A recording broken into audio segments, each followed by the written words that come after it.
I'm World Cup champion Megan Klingenberg. Wondering who you should root for at the FIFA Women's World Cup? I'm hosting a new podcast, My New Favorite Futbolista, where I will introduce you to soccer's brightest stars and the causes they are championing. From the 22-year-old American phenom speaking out about student-athlete mental health, I try to just approach everything with you don't know what someone's going through, to the U.S. defender who travels to tournaments with her young son. Am I ever gonna be able to run for 5 minutes straight? Check out My New Favorite Futbolista wherever you listen to podcasts. Edit audio. My name is Pamela Calvert. I'm from Chicago, Illinois. Do you watch the WNBA? I do not watch the WNBA. I do not watch any sports at all. What would get you to watch a WNBA game? Caring about the players. This is Rebound Revolution, a not-so-basketball podcast bringing you the revolutionary on and off the court happening in the WNBA. From queer baddies to history to ones to watch, join me, Money, as we get into it all. This week, I'm joined by the legendary Sue Wicks, and we get into her life since retiring from the W, assisting and not blocking each other's legacy, and players she would never want to play today. Where these players stand today, that is so many tens, hundredfolds better. That growth, that change, that evolution, revolution is magic. Nothing inspires me more to be free in all of who I am, more than seeing someone else be all of who they are. If you've ever worked anywhere, you've likely felt the pressure to not bring your full self to work. And even in social spaces, I find it rare that I feel comfortable bringing my full self. There always seems to be some pull on one part of me and an ignoring of my other identities. I know I'm not alone in this. It's a really common experience for those of us who sit at the intersections of multiple systems of marginalization. It reminds me of this quote by third world lesbian feminist, Marxist mystic, Gloria Anzaldúa. They would chop me up into little fragments and tag each piece with a label. I don't want to be pulled apart or chopped up at home or at work. And in watching the WNBA evolve over the course of my lifetime, I don't think the players of the W are down with being fragmented either. Over the years, I've witnessed more and more WNBA players be authentically themselves, both on and off the court. This has not only transformed the culture of the league, but uplifted stories of people and movements we may have never known otherwise. When you're being all of who you are, it is so much easier to celebrate others. As I have grown into showing up as all of who I am, the league has similarly grown. The league is only 27 years old, and it's been really exciting to see it grow into finding its identity. I think we have a few WNBA veterans to thank for that, and I can't wait to see where newer players take us next.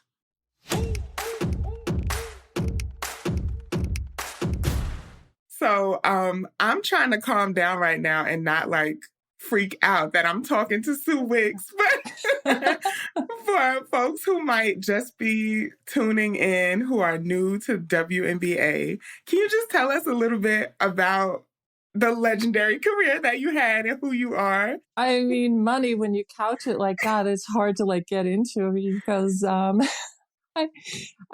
loved playing basketball. That's the number one thing. When I started playing, a high school player in the 9th grade, Center Moriches, Long Island, I was just so excited to get a uniform. Mm-hmm. My first opportunity to play sports, 9th grade, and I was in heaven. Mm-hmm. So that's legendary for me. Mm-hmm. I got that chance. Yeah. And then I got to play at Rutgers University, got a full scholarship. It really was a miracle for me at that time to think that was even possible. And they had this 9,000 seat arena, mm-hmm. and they had a popcorn machine. So if you're a basketball player, walking into a gym, number one, the floor is enough that it gets a squeak, mm-hmm. and that there's popcorn smell in the air. You are big time. That type of atmosphere. that was amazing. My first professional basketball contract was written on a napkin. So that's where we're starting from. And it was the highest paid player in the world at the time. And the best they could do was write it on a napkin. Mm-hmm. Obviously, I had an agent that didn't let her pass through it, but that was how low women's basketball was at that time in a broad level. Of course, we had legends, but there was one or two, and you could rarely see them on television. I didn't see a woman play basketball until I was in college, to be honest. I didn't have those heroes. I watched the Knicks. I was a Knicks fan. I had no idea what the best women basketball players was. So it was actually a blessing because I was like, all right, let me try and be as good as Bernard King. It was a high level I was shooting for, and I had no idea what the best women players were like. So when I walked on that court at Rutgers University, and there were 14 players that were highly committed, skilled athletes that loved basketball, I was in heaven. I got butterflies in my stomach every day going to practice. Like Allen Iverson, who's like talking about practice. Yeah, we're talking about practice. I was so excited to go to practice. Forget the games. The games were just, that was a miracle that happened. I keep saying miracle, but now the girls that are playing, they're thinking about getting name, image, and likeness. Yeah. Right. They're thinking about the shoe contract. They're thinking about being on ESPN. They're thinking about, hey, let's do, a song with a famous rapper. No, I was so excited. The coach said, well, here's your shoes for the year. I was like, what? We get shoes? Yeah. So different times.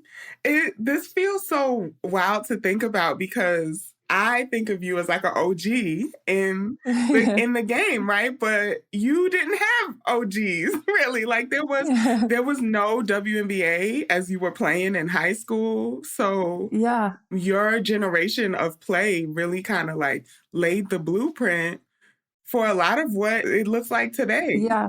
It really is a blueprint. Now, I'm not saying that there weren't amazing players before me, but here's the problem with history and us as women being neglected or ignored or erased.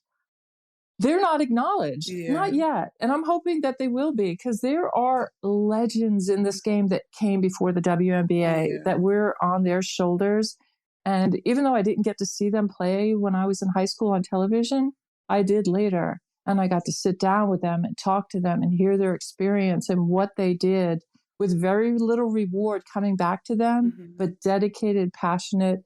And they were real ballers. Like you imagine like, oh, the game's evolved and, these players today would crush those players that are from 40 years ago. Not necessarily. I mean, I'll take Carol Blazejowski any day of the week. I'll take Cheryl Miller. I mean, the charisma there is just off the charts. It's like Magic Johnson. It's like Michael Jordan. Yeah. And I said that when we were playing in Europe, when we were playing in Italy, we're playing against Spoon the first time. And it was this dang dark gym in Italy, not a lot of fans. And there's Spoon on the court. And she had a uniform that was too tight for her because she was so muscular. Yes.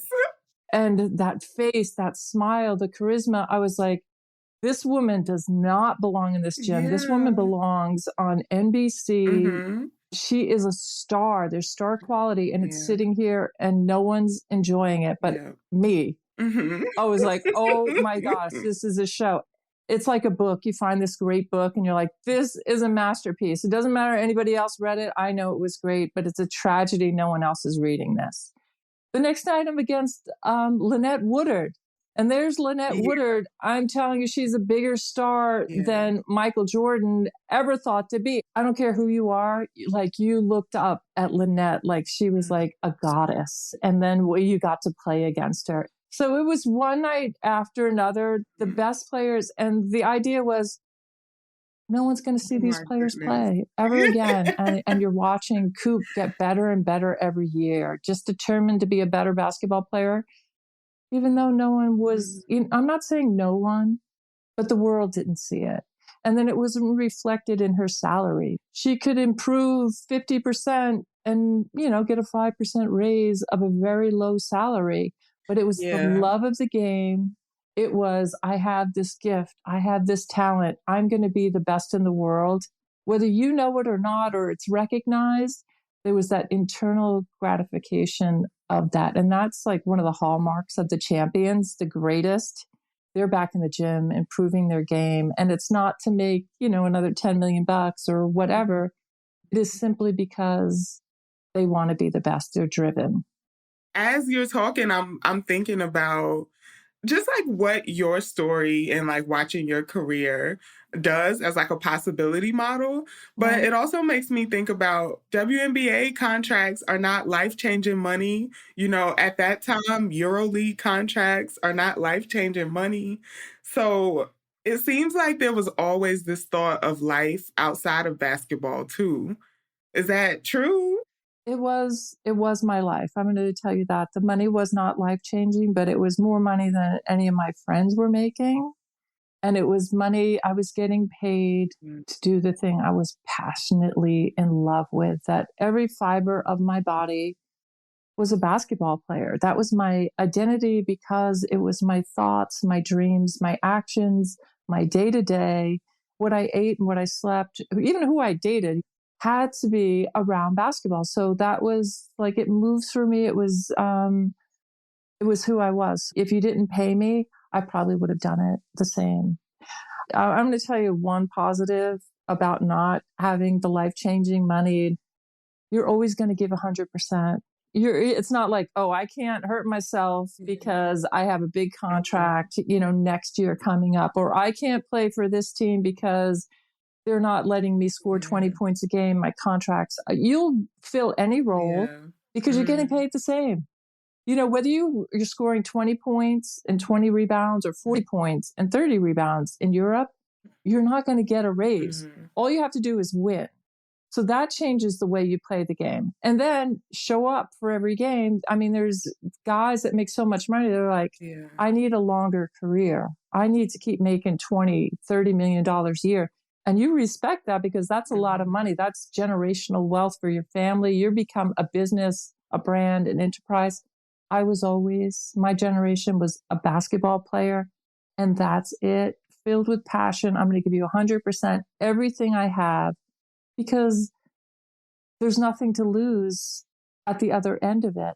And then also I could always be myself. I could always become myself. So there were a lot of really beautiful, important things about being a basketball player in my generation. Coop's story, where she comes through and who she became is amazing. Lisa Leslie, I remember her as a high school player trying out for the national team together, and then watching her progression through the league and to where she is now. I mean, she really is a queen. When I see her, she's so articulate. She's so funny. She's so comfortable. And she knows who she is in basketball, in sports. And she's just an icon. And then you have the next one, like a Candace Parker. She's following the Lisa Leslie blueprint, right? But even, one step higher, because she's so much more comfortable that she's, when you see her talking with Shaq. Talking is a nice way of putting it, right? I'm on the same level. I don't care how much money you got. I don't care. I am what She's you are. We are. Don't try me, Shaq. I was defensive player of the year. yeah, exactly. And I'm like, you go, girl. Like that is, even though the world told us all the time as women, we are less, to see her do that and to hold herself like that. I mean, for me, it's just like, this is where this is going and this is where it needs to go. And that type of role model, that subtlety there, which is not so subtle, is really the end dream for me, because there's some social justice that's involved with being a women's basketball player. It's not just about the skills.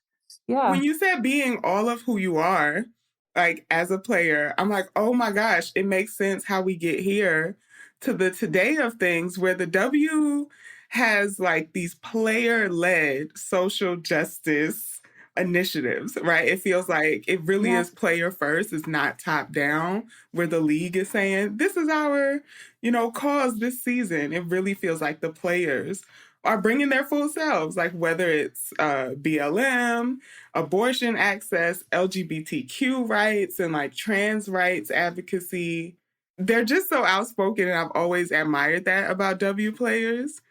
It feels like the seeds were being planted, but can you talk a little bit about like what the energy was like back then around social justice?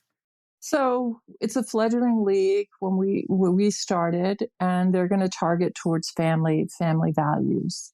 And they're trying to be non-offensive. They're trying to package something that's digestible for everyone. And what do you like? And they really had some preconceived notions on that. And no one was stepping out of bounds.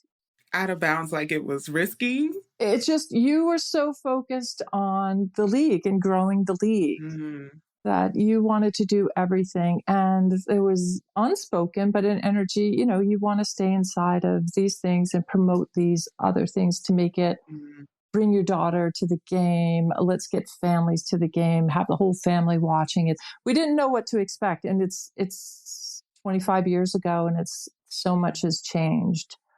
I'll just skip forward to Black Lives Matter. I think it's Minnesota. The Lynx, yeah. And the league wanted to find them immediately afterwards. Yeah. And the thing that changed was the solidarity. They were like, oh, hell no. Hell no. The whole league was like, oh, hell no. Everyone's on the phone and like, oh, you know what? We're doing it tomorrow. Find us I think the Liberty did it right after. Yeah. And they're like, this is more important. And this is our identity. And I think when you do identity, I think in sports, it's really important that you're authentic.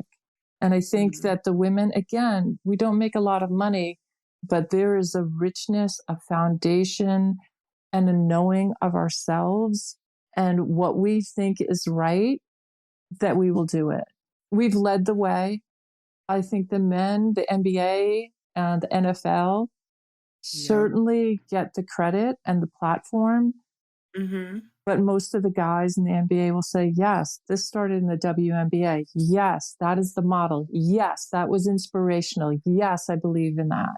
From that moment, you're seeing so much of the NBA players support the WNBA. Like they're a solidarity form there, ties, because we have that thing in common. And a lot of the players are coming from these places that are just filled with injustice, you know what I mean? That are filled with inequity, and we want to talk about it. And it's always an evolving process. And sometimes we don't allow our athletes to evolve and process and get their message out and arrive that we do with normal people in their 20s. And I think this whole world, starting in probably 2018, maybe even before that, has gone through a transition.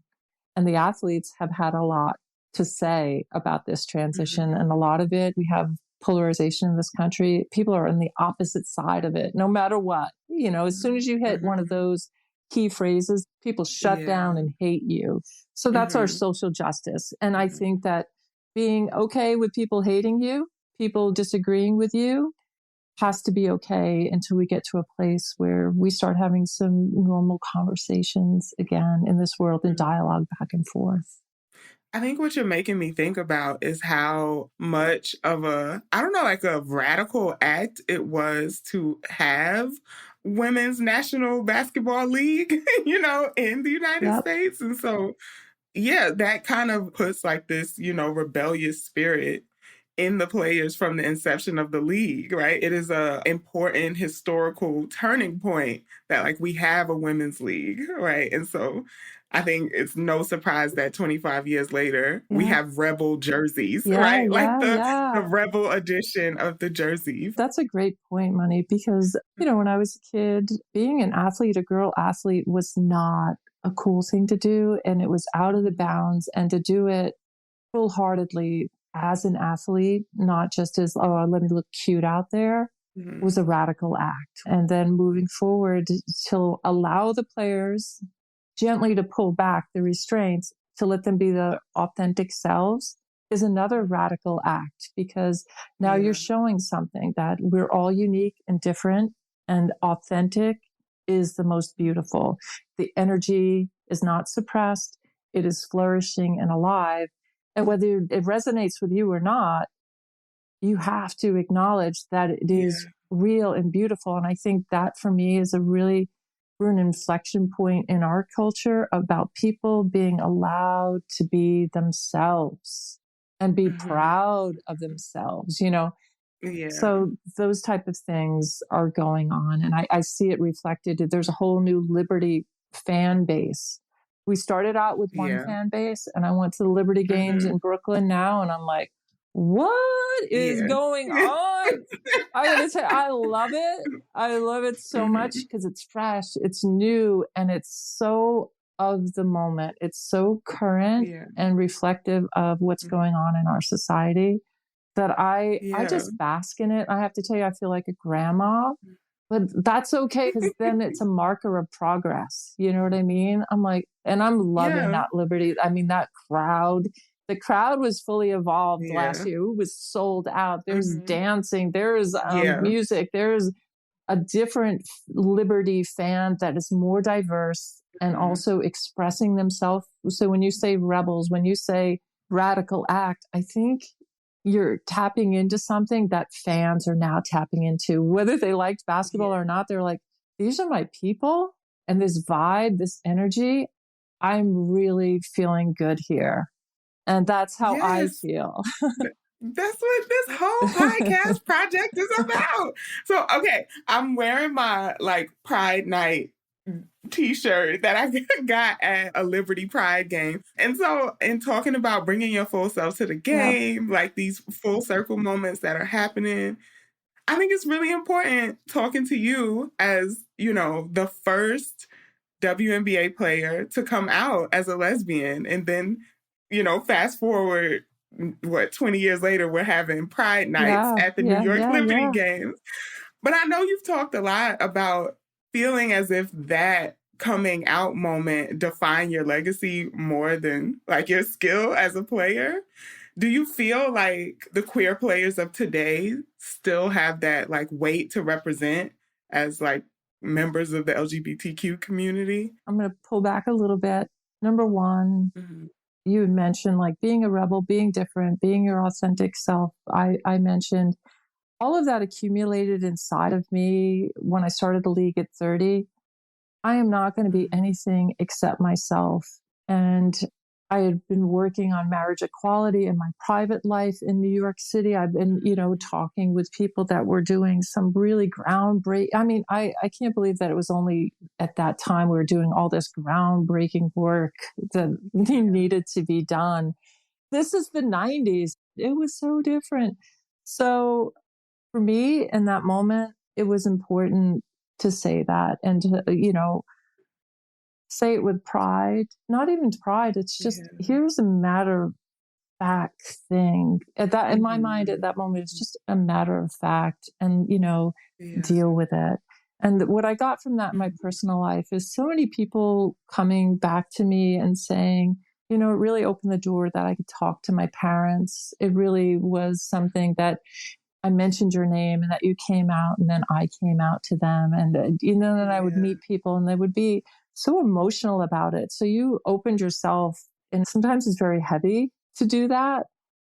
But it was an interesting part of my life because I've always been private about my personal life, but I'm private in general, not hiding my sexuality, just private. But then I was in so many other people's lives because they're like, I connected to you in the most important, difficult, dark, challenging moment of my life, and you were part of that. And that we can do that for other humans is really important by just being ourselves. And it really opens the door for whoever you are to become that. So now you have the players now. The beauty of it is no one comes out of the closet. And that's such a it's confessional. I'm coming out. Oh my God, I'm gay. Now it's hey, I'm getting married, or hey, me and my partner have. It's a celebration of love.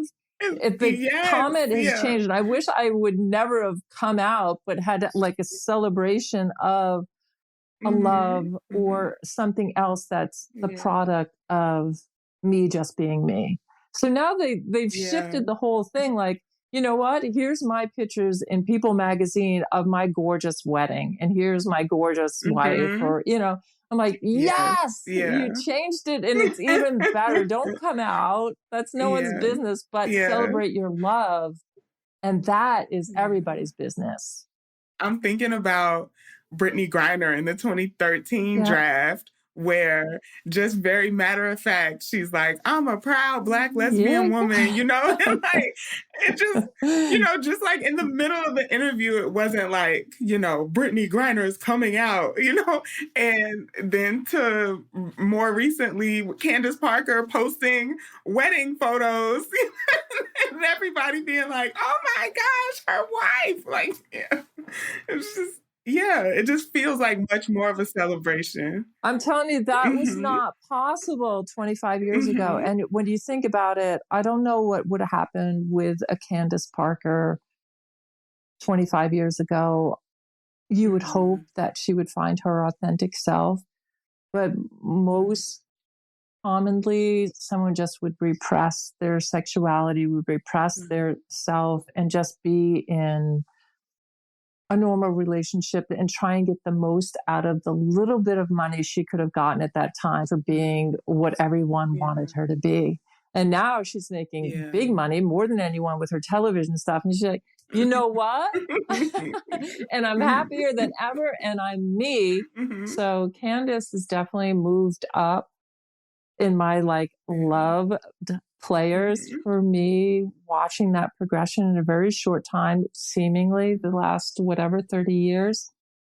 It's like, wow, it's magic. You don't talk to me about the salary. That's almost irrelevant to me, but the progression of a player I played with to who Candace Parker is, to who Maya Moore is, to Renee Montgomery, to what Tina Charles has done, to where these players stand today.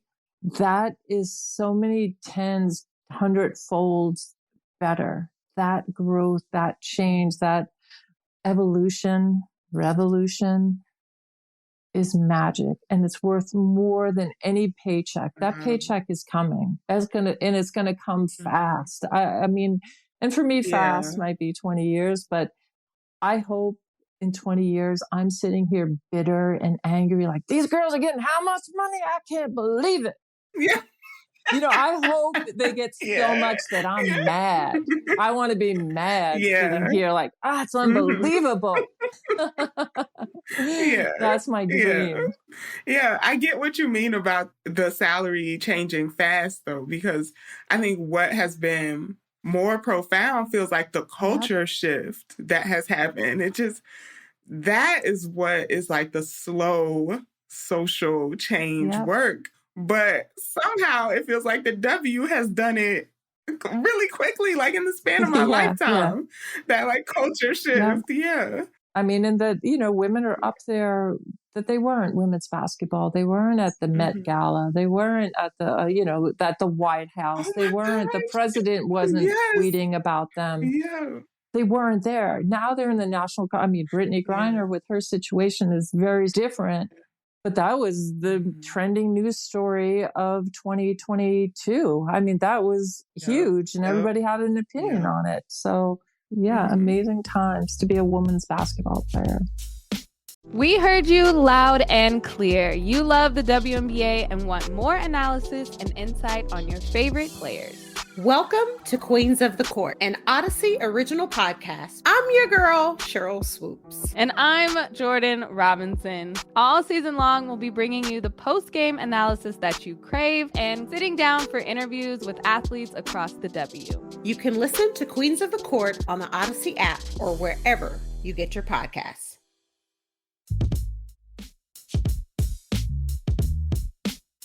So I feel like I want to back all the way up then and ask, do you have a team? It's the New York Liberty. That's it. I mean, forever for life. So I'm guessing you're excited about these New York Liberty Aces matchups this season. Because I love the Aces. When we started the league in 97, there was a lot of energy. There was a lot of excitement. People wanted tickets. We were sold out. I'm sure you remember as a young girl, Yes. that energy, enthusiasm in New York is there again. Now we have ownership. We have a place in the heart of New York City again. And the girls are just in a magic moment. And I hope that they know it and I hope they enjoy it because it's going next level. You can feel it, see it, taste it. It's in your heart. And everywhere I go, people are talking about it, like more engagement and more love and thought and support for the game. I'm just imagining what life after a W career is going to look like and how that's going to be different. So when I think about you, I also think about that, right? Like getting to retire, getting to coach, life after basketball. Can you kind of talk through what that process is like? Yeah. So I was 36 when I retired, and I played 16 seasons professionally. And my Liberty team, I knew we weren't going to win the championship. We had played LA that year and we were like that much away and we were all that much older. We were older players. We weren't adding new players. There was nothing going to shift. I know we gave 100%. We gave our heart and our soul and every bit of effort we had to win that championship. We went to 4 championships, lost 4 championships. And that core of players was not going to get better because time does not allow that. So it was like, if we're not playing for a championship, it's done. And it was just time for me to retire. And it was a difficult transition to not be a basketball player, to not have that life, to not have my teammates, to not be connected in that way, because it was such, every connection in my life was that team or my team in Europe or traveling or being prepared to be a basketball player and the physicality of it and preparation, everything. So it was a huge transition. It was not easy and it took some time. And I went into coaching and I was on the periphery of basketball and it didn't hit my soul. It didn't set me on fire like being a basketball player. And some players it does. They love it. They want to coach. I didn't want to coach and I didn't want to be in management or marketing or those different things. And I eventually, I had a little startup business with health and fitness with kids. And now I work in aquaculture that really hits my soul and sets it on fire again. I have passion. And I think that's what happens, once you know something, it's like being in love, I was so madly in love and now I have a relationship and there's nothing, and it just, you want to be in love and you want to be passionate and on fire and engaged in life. And that's what, believe it or not, aquaculture, working with the environment and working on the water does for me. So those things are challenging. Can we talk a little bit more about that? Because I feel like, okay, you had a career as a professional basketball player. Now you have an oyster farm. I feel like you're living the lesbian dream. Basketball, farming. Right to the farming. Is there some overlaps in oyster farming and basketball? That might be a weird question, but you said it sets you on fire. I think that it's physical and I love to use my body. Even at my age, I love the physicality of it, that I still have to use my physical strength and I have to be smart with it. In basketball, you're not always using blunt strength, but you're using leverage and intelligence and timing and working with the things around you. So that physical part I love. I love being in nature. That was always part of who I was. Water is important to me. And also to recognize my soul and what's important to me and what I love is also a product of basketball. I wanted to do that. I loved it. I didn't care if I was an outsider, indifferent. You always think that, this athlete's elevated and special. No, in high school, you are not. You are called names. The thing is, you always think athletes are held in this regard. Sometimes when you're a woman athlete, I can tell you I've been punched in the face. I've been spit on. I've had things thrown at me and endless amount of names called because it made people not feel quite okay about it. But most of the time, you're elevated and people love you and you have to sit in that. But there's always the haters. So even, Joan Jett was a big fan of the Liberty early on. And we bonded and we're still friends because of that. Like she was like, you know what? You think I'm a rock star. I can't tell you how many times people called me names, threw cans at me, spit on me. And I was like, you know what, Joan? I had the same experience. And those hurt so much because you remember those. You remember when people did that to you, and that angry ugliness is part of our culture. And as women, we have to deal with it. And, some of my Black teammates, when we played in Europe, I heard some awful things that make you want to go in the stands and fight. Like those are so hurtful and ugly, especially like I played with players. They'll be the only Black person in town, when you're in Europe. And here's a young woman in her 20s just trying to figure it out to do what she loves. And some son of a gun is yelling these hateful, ugly things at them to make you feel small, to make you feel weak, to make you feel less. And that, you got to keep doing your thing. But I've certainly wanted to choke some folks out, in defense of my teammates, because how dare you? How don't you just see that this person or what they're doing is so difficult and so amazing? You should be like, wow, congratulations, not squashing them because it makes you, I don't know what it hits in your soul that makes you feel that way, but you really got to pull yourself together. Definitely. I think definitely kind of speaking to the culture shift, from the fan perspective, the fan experience of going to the games has absolutely changed since I was a young kid. Like, I think back when I was young, there were like people saying awful things and like trash talking players in a really like hurtful way in the stands. But now it's almost like playful jeering, like, oh, come on, you could do better than that. I know you can shoot better than that. I mean, I don't know where else that culture shift in the fans could have come from like you all being your whole selves while playing on the court, off the court, and it bringing new crowds. And I think maybe people are changing as well. When I speak to some of the executives, some of the founding members of this league, their perspective is drastically changed. And they'll even speak out and they'll say, the world has changed. How I see this league, the importance of this league, it's not just that like zeroed in, like, oh, we need to get people in the stands, we need to sell jerseys. It's like, boom, this is so much more than that. Just as a heads up for your listening ears, Sue's headphones died mid-interview, but the conversation was so fire, we just had to keep going. So there is a little shift in the audio, but I promise the conversation is so good that you'll want to keep listening. Sometimes I get so caught up in these other conversations because there's what's, swirling around our world now. But let's talk about the improvement in this basketball. I mean, you've been watching it since you were a kid. Sometimes when you're a basketball player, there's no doubt about it. I've changed, but for 10 years after I played, I'm like, I could beat her. I could guard her. I could do that. She ain't nothing. Now I'm like, oh my gosh. I'm so happy I'm retired because I don't want anything to do with A'ja Wilson ever. Never. I don't want to know about Stewie. I don't want to know about that stuff. Okay. I had enough with, Yolanda Griffith. I had enough with Lisa Leslie. I don't want to guard Candace. No. I remember one time we were playing and sometimes I would guard the three. I guard the 3, the 4, the 5. And the coach was like, all right, Sue, I need you to go guard Cheryl Swoops. I was like, what? No, thank you. And I'm out there.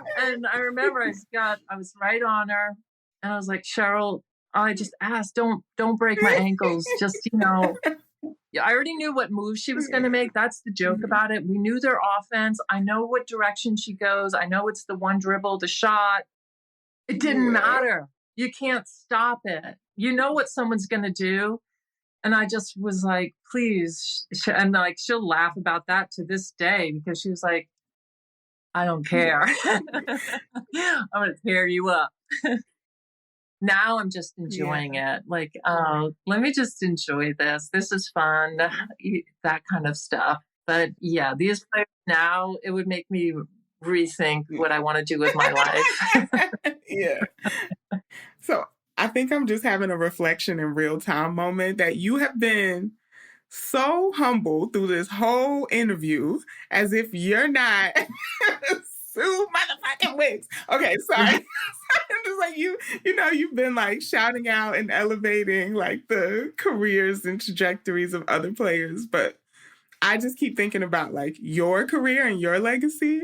So I think my last question for you would be, when folks talk about your legacy, what is one thing you really want to make sure that they remember or mention? So I'm not being humble. I'm not being like, oh, I had a career and it was like the greatest part of my life. Mm-hmm.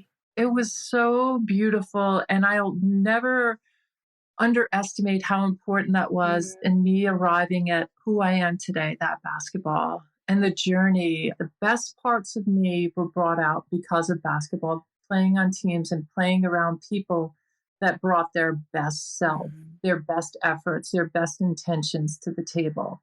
I remember playing against Lynette Woodard. I gave 100% just to be on her level. Mm-hmm. Like I gave up my body. I gave up all my energy. I was done. I remember after the game, she was like, she's only a few years older, but she's like, young girl, if you want a long career, you cannot play that hard. You cannot give that much away. And I was like, you know what? I want to play at the highest level, even if it's for another year. Mm-hmm. This is how I'm going to play every time. I understand what you're saying, but for me to play at Lynette's level, to be on the same court with her, I have to give everything. Mm-hmm. So I think the whole time I was trying to compete and I had to play and work as hard as I could. Yeah. And I'm okay with that. Mm-hmm. I'm happy with that because that is like when we talk about who you are as a player, I'm not going to be any of those players. Who I am is, I know it was unique because it was just me. And that's important. Like you'll always remember that player is the player for me that did that. This is the point guard I'm always going to remember. This is the power forward. This is the center. Yeah. And that you work your way into people's hearts when they identify with you, not because you were the best or, how you looked.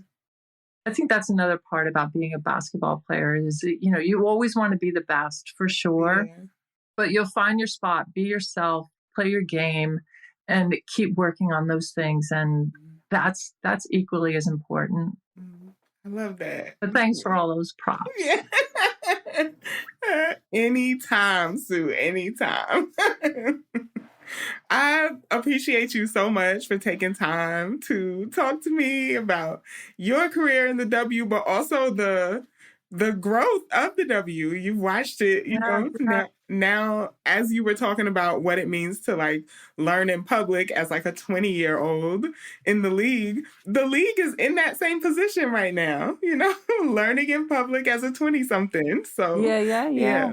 I think it was Amanda Zowie B who's playing with the Liberty this season too. I think she said, you don't become a great player by playing players that aren't great. You also have to be playing against, so you are talking about these point guards that you will never forget. And I'm like, they don't become those legendary point guards without, you being the wall trying to stop them from scoring. So I will say that with my Liberty teammates who one by one are being inducted into the Naismith Hall of Fame. Yeah. I always say to them, I was like, I'm part of you and you're part of me. Mm-hmm. So I always feel like their success is mine and mine is theirs because we're so connected. Yes. You elevate people and you also really don't block people from becoming great, which is a human tendency. We don't want to see people shine sometimes.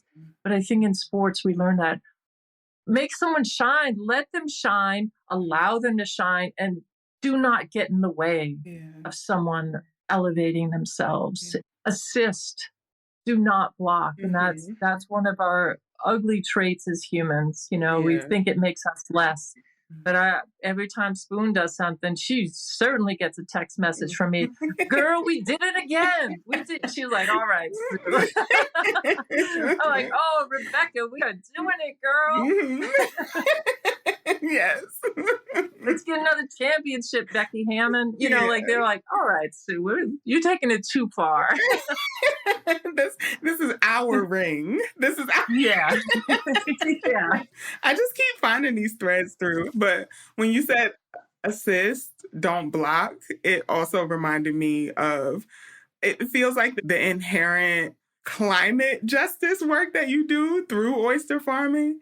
It's like you want to assist and make sure that we have oysters for another generation, right? Like that there won't be a day where we're like, oh, there used to be these things called oysters, that we will still have them.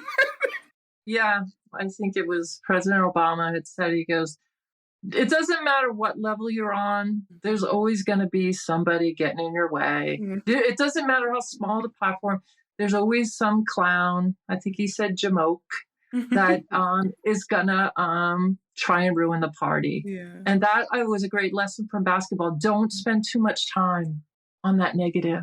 There is a whole fountain of positive, replenish, go back to that time and time again. Cleanse your mind of these people that are getting in your way, because that is just who they are. And they're on every level in every segment of society. Just dust them off and keep moving forward. So I loved when he said that. He was like, I don't care if you're on the student council or you're the president of the United States. It's the same. These people are trying to block and get in your way. You can't give them energy. Yeah.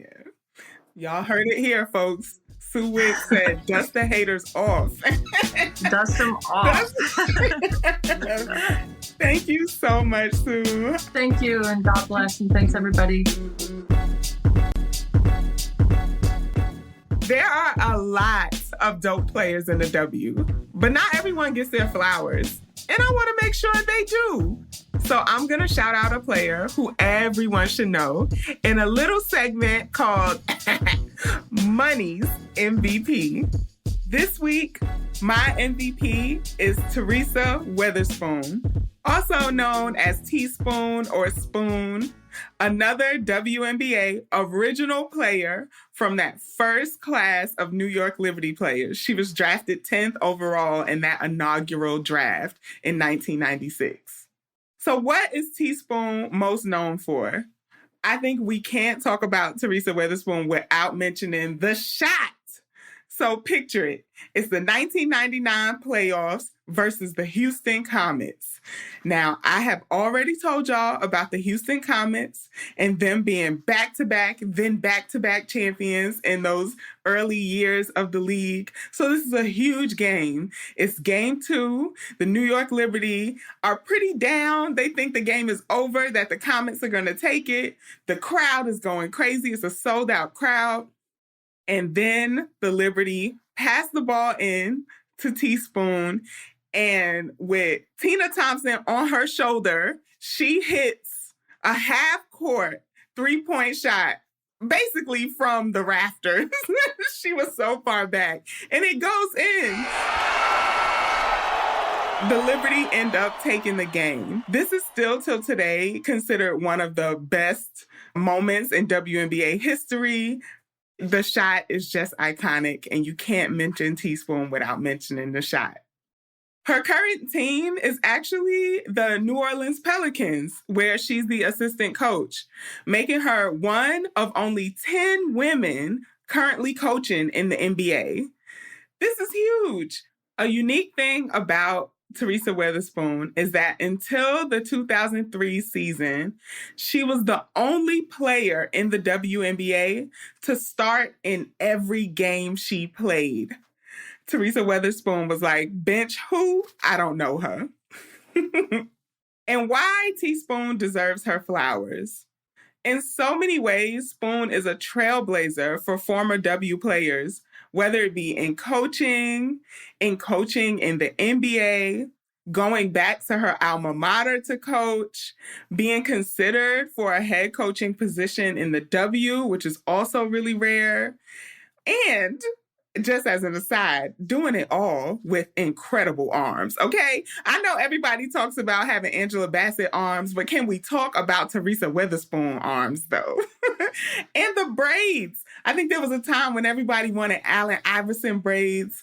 Don't sleep on Teresa Weatherspoon braids either. She has some iconic hairstyles, too. So Teaspoon is my MVP this week. Who else do you think deserves their flowers? It could be an OG like Teaspoon, or it can be somebody new that you think I should highlight. Let me know by emailing the show at hello@editaudio.io. Woo, that email address. Don't worry, if y'all didn't catch it, it's going to be in the show notes.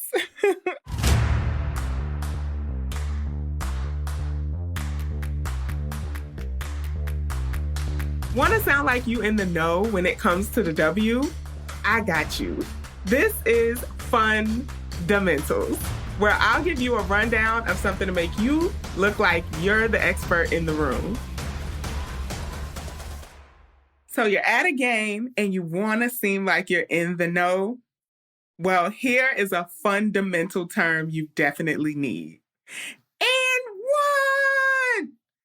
So as the old heads might call it, and one, or a three-point play the old-fashioned way, which is a mouthful. So just say and one. If you're an older millennial like myself, you might think of a very short-lived apparel line or like street basketball when you hear and one. But it wasn't just an apparel line. It's actually real basketball lingo. Okay, so basically, there's two real ways to have a three-point play in basketball. One is to make a three-point shot, right? So that's shooting the ball and it goes in from behind the three-point line.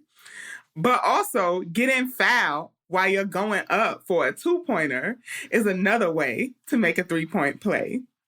So if you're going up for the two-pointer and somebody fouls you in the process, you earn a trip to the free throw line. So this means that somebody did you dirty, fouled you, and you still got that shot to fall. It still went in. This takes a lot of strength, like timing, effort to get the shot to go.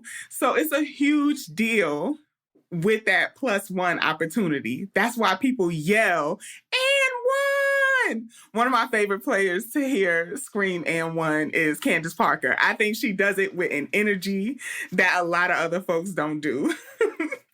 And it's also a jab at the defense because ideally you foul someone so that their shot doesn't go, right? So that they don't score and hope, fingers crossed, that they miss their free throws. But an and one means that you fouled them and you just earned them an extra chance to score even more points. So the next time you want to sound like you're in the know and somebody gets fouled and they still score that two-pointer, yell, and one!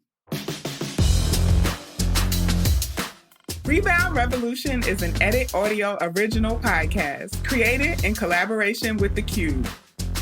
I'm your host, Money McEachern, and this episode was produced by Melissa Houghton, Mick Finnegan, and me. It was edited, mixed, and mastered by Mick Finnegan. Our supervising producer is Anna Deshawn. Our executive producer is Steph Colburn. Thank you to Kathleen Speckert and the whole Edit Audio team.